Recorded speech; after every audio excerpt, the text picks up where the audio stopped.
Well, if there is a staple at this lobster festival, it's the lobster cooker. And the director of the lobster cooker joins me here. Vernon, thank you for taking the time. You're welcome. Thank you for taking the time again this year. So, for those who don't know, what is this behind us right now?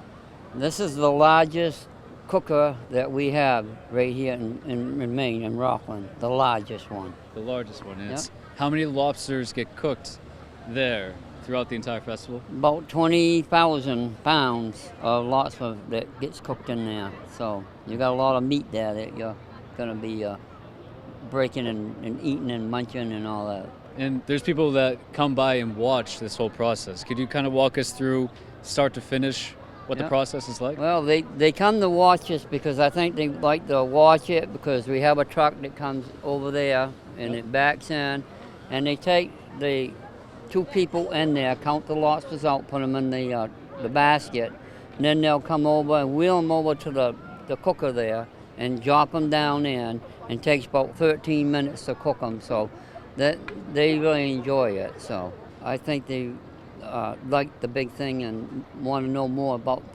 when it was built, all this and that.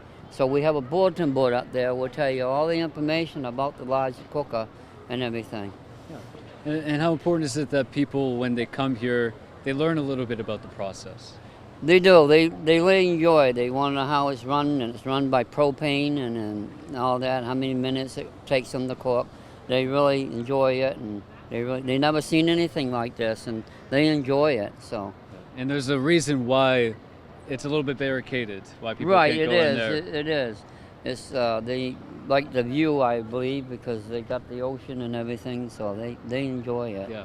And there's another reason why it's barricaded. I'm just going to show you a shot real quick. Before this interview, I was getting some footage. Like, this is the best place to stand, and I just happened to take 2 steps to my left and not stand where I was supposed to stand. And I'll just show you what happens. So it's coming out.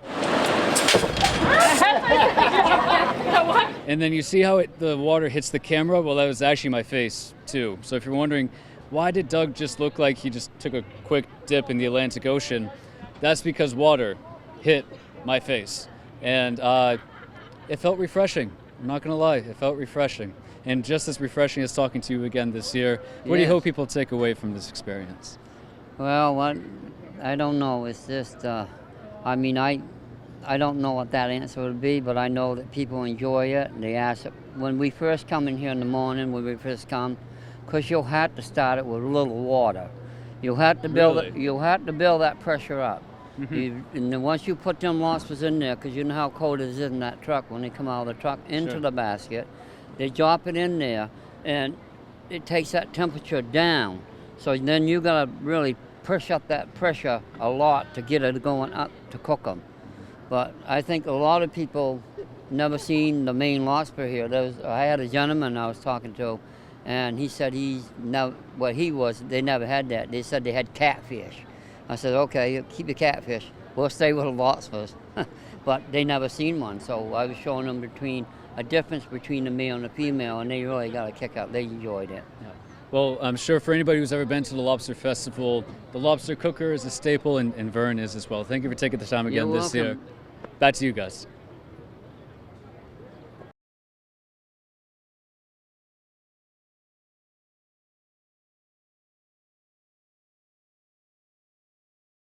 Well, the crate races are fun to watch every year, but how exactly are they doing it? Well, I'm speaking with one expert right here, Shannon Kinney, the director of the Maine Lobster Festival. Thank you for taking the time on this busy day. So how exactly are they going about it? How are they doing it? So running the crates is really an art. And the key to successful running is to wear socks, run very quickly, and keep your knees up. So does it take a lot of practice to be able to do this? Well, runners don't get an opportunity to practice, so they have to just innately know. We have many runners that come back year after year, which is fantastic and is part of our tradition. But typically, they learn pretty quickly within 2 or 3 crates that they have to start moving very quickly on light feet. Light feet, so just keep it light feet, keep it moving. Now, is it more fun to watch the people that have been here for years or the people that are maybe their first time running? I would say the most fun to watch are lighter weight, younger people, actually, because those of us who are adults fall in really quickly because we're, especially if we're inexperienced. So you'll see adults toppling in all over the place, and young people tend to get their bearings pretty quickly and then start running, and that's a lot of fun. What do you hope the spectators of this race take away from watching it? It's such a wonderful tradition here. This is almost our 50th year doing this event, and people love to just see good local fun, and we'll have lobster boats down there and their kids all part of this event. So I think it's a wonderful Maine tradition. So what exactly is the Billion Egg Challenge? Well, no better person to talk with me about that than the Associate Director of the Maine Lobstermen Association, Chris Payne. Thank you for taking the time. Yeah, this is great. So what is the Billion Egg Challenge? So the Billion Egg Challenge is our conservation initiative that we are eagerly taking on. It's basically we're trying to do what we can to help protect 1 billion lobster eggs over the summer. So it's a friendly competition. We're inviting lobstermen to join different teams. We've got a team from down east, mid-coast, the southern team. We're basically helping promote the #1 conservation effort to keep the lobster fishery sustainable. So when lobstermen are bringing up females that have eggs, we need to make sure that those eggs get back into the ocean. But we also need to make sure that those females are protected for the future. So what we do is called V-notching. So we mark the tails of the female lobsters and we place them back into the ocean. This way, if they're caught again in the future, those fishermen that catch them will know that that is an egg-bearing or potential to egg-bearing female. And we want to make sure we have as many eggs in the ocean to keep this fishery sustainable. Lobsters can produce tens of thousands of eggs, which is remarkable. But only a small percentage of those eggs are going to settle out and grow to a size that we can actually catch and bring on our boat to sell. So we need to make sure the more eggs are in the ocean, the more potential to have a future for a sustainable fishery. So we protect those eggs by V-notching. So we're asking our lobstermen to V-notch, to encourage V-notching, and also help educate the public on what it means to do this conservation effort of V-notching. And so we're inviting the public to join, help support a team. If you join a team and your team wins the competition by the end of the summer, you're going to get thrown into a raffle. There's going to be a potential for you to win free lobster for a whole year. So it's a fun competition. We really just want to get the word out that lobstermen have been leading this type of a conservation effort for decades, and they really do care about keeping the lobster fishery sustainable for the future, next 100 years. Yeah, and where should people go to learn more about this? So if you're interested in learning more about it, go to our website, billioneggchallenge.org. You'll see all the information there. If you're a fisherman, you can register for the competition. You can sign up. We've got over 170 fishermen that are signed up right now. If you're in the public and you want to support one of these teams, we've got almost 700 people in the public right now that are supporting various teams. And so all that information is on our website. We're just really excited to get this going. It's a fun way to promote a very sustainable fishery through a conservation effort that we think is going to help protect the fishery for years to come. Perfect. Well, if I don't know anything about the Billion Egg Challenge by now, then something's wrong with me. Thank you for taking the time. Absolutely. This is great. All right, Appreciate perfect. it. Back to you guys. So the annual Lobster Festival is so popular, it brings in people across the Maine border. And we have two people right here from Florida. And introduce yourselves. My name is John from Trinity, Florida. Trinity, Florida. What's your name? Teresa Kedrick from Trinity, Florida. Trinity, Florida. So, as we were talking earlier, this is your 4th time in Maine, Yes. but the first time at the festival. Exactly. So why come to the festival this year? Because we hadn't been in the past years, and a couple of years we wanted to come here, but it rained in the morning, so we decided not to. But I definitely wanted to put it on my bucket list because I wanted to see what it was all about, and we like Maine a lot. Has Maine disappointed so far, or is it pretty all right? No, we come back every summer to Maine because the people's wonderful, friendly, and there's so much to see if you travel around. And for anybody that's watching that maybe this is their first time here in Maine, what are some recommendations for where to go or what to experience? Well, definitely go to Bar Harbor because it's beautiful. Especially downtown Bar Harbor area and down by the harbor is nice, and there's all kinds of shops, restaurants. Of course, Acadia Park should be on their list too, just to see the nature and all kinds of different activities in the park. Now, the festival, how is it going so far? How do you like the festival so far? It's good. We got here at 12 noon when they opened, and it's very good. I like it. Yeah. Now, have you guys ever had lobster before or any kind of seafood from Maine?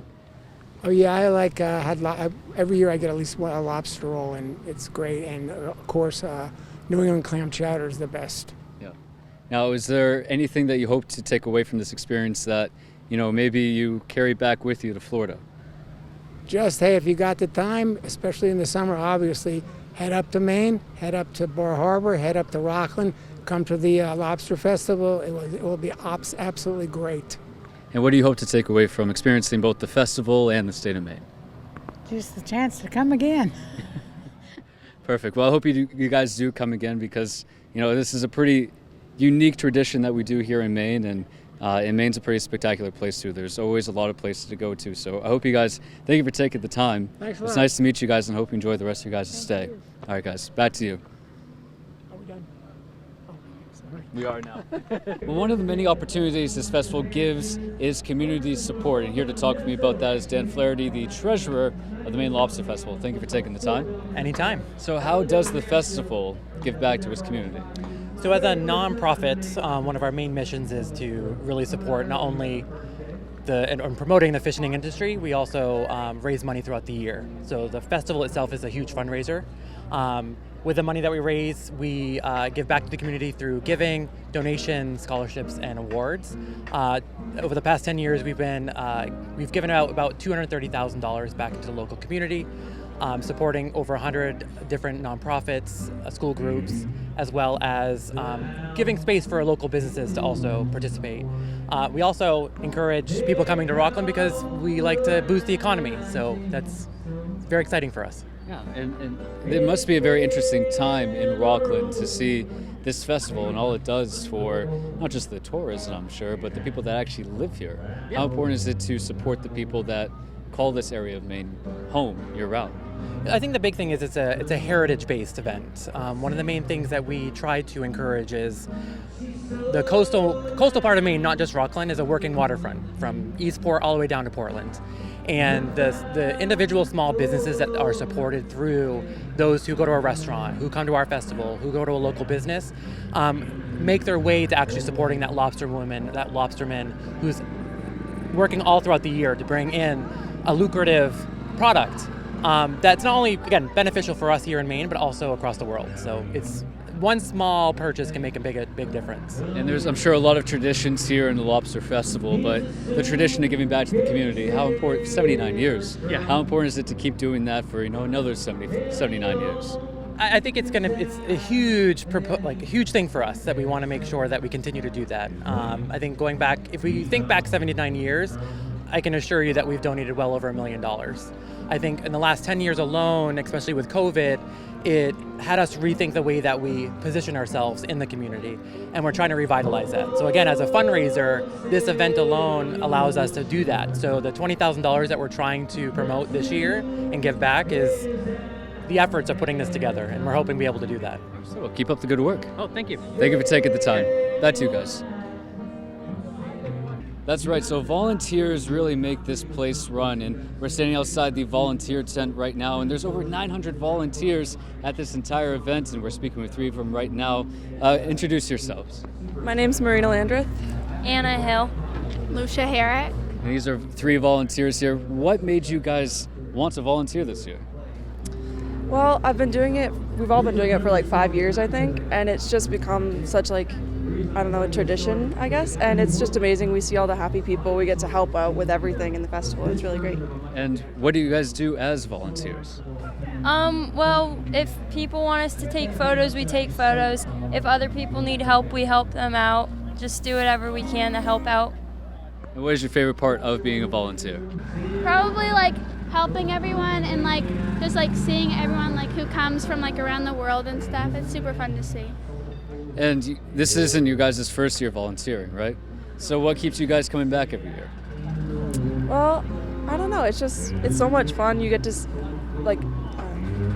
you get to be a part of the event, and you get to help set up things. You get to make everybody happy. We do the dog show too, which is really fun. I love working with animals, which is fun.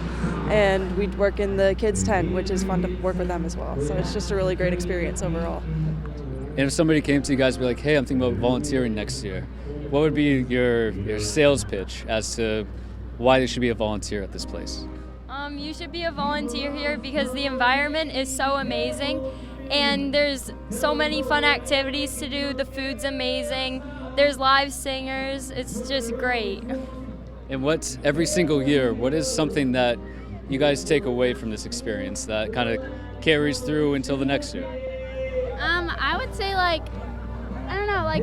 helping people, and not everyone is around here, so they don't know certain things. So just telling them what's good places here, and also to do when it's not the Lobster Festival around here.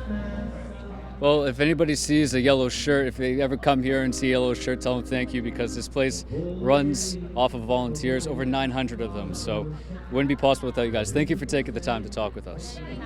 All right, back to you guys.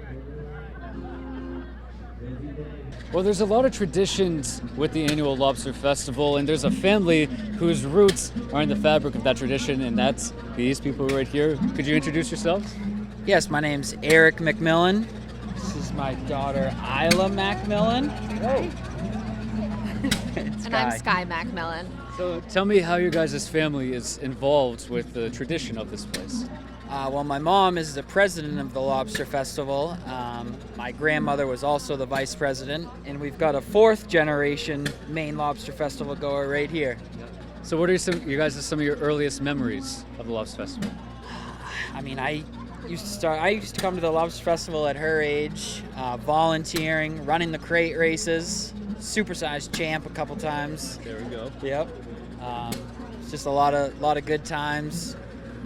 So what keeps you coming back, and what keeps you wanting to keep that tradition going with your family?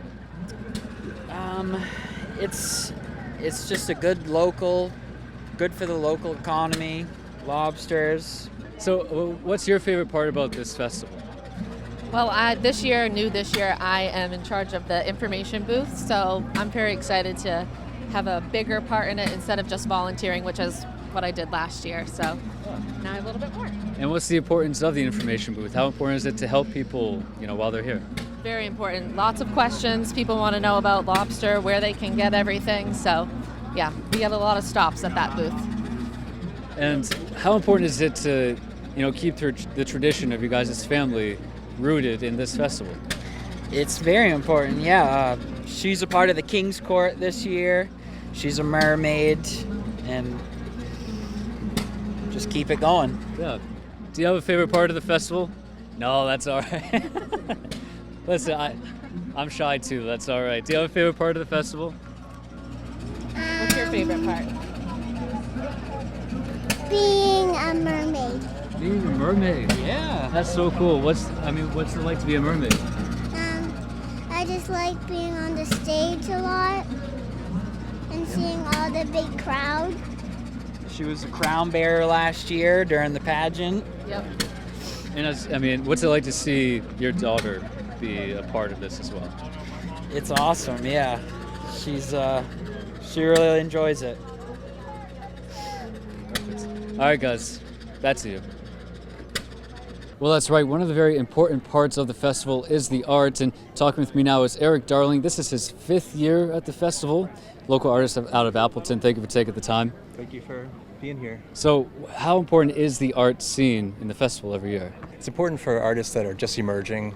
I feel like it gives us a chance to show our work and share what we've been coming up with. There's a lot of amazing artists in the area, and we're all trying to find our footprint.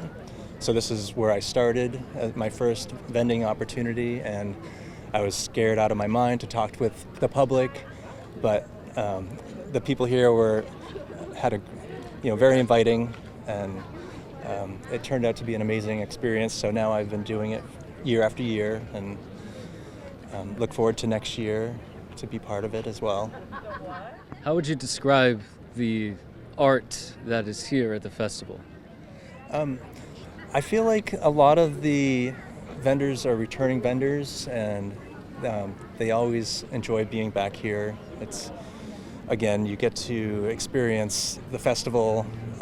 It's unique to the area, and I feel like it's part of my backyard, so I always enjoy being part of it. And what kind of art do you bring to the festival? So traditionally I'm an oil painter, but I moved to Maine, Mid-Coast Maine 15 years ago, and I started finding washed up lobster rope, and I noticed all this color, and so I was like, this is a potential medium, and so I started working with recycled lobster rope primarily, and now I go to the transfer stations or lobstermen directly to find the rope, and I'm hoping to draw awareness to it as an art medium and keep some out of the landfill. So much is discarded every year with little use, so I'm always trying to find new ways to turn into fine art and sculpture, and makes it feel like there's some substance or purpose to making art, even though I've always had to make art, and so that's my pursuit at the moment. Well, it must be nice too that you can kind of walk around and see there's a uniqueness to each table. There's something different for everybody, something with different interests that, if they're interested in one thing, it's not like, seeing the same thing twice. I feel like there's a drive for sustainable art these days. We're all trying to figure out what to do with all of our extra materials that we just don't want to throw away. So it's fun to see all these artists trying to be creative with different disposable waste that still has a lot of use and vibrancy. I think it's important that we keep continuing that trend as a culture. Yeah. Well, thank you for taking the time to talk with us. Yeah, thanks for having me there. Of course. Back to you guys.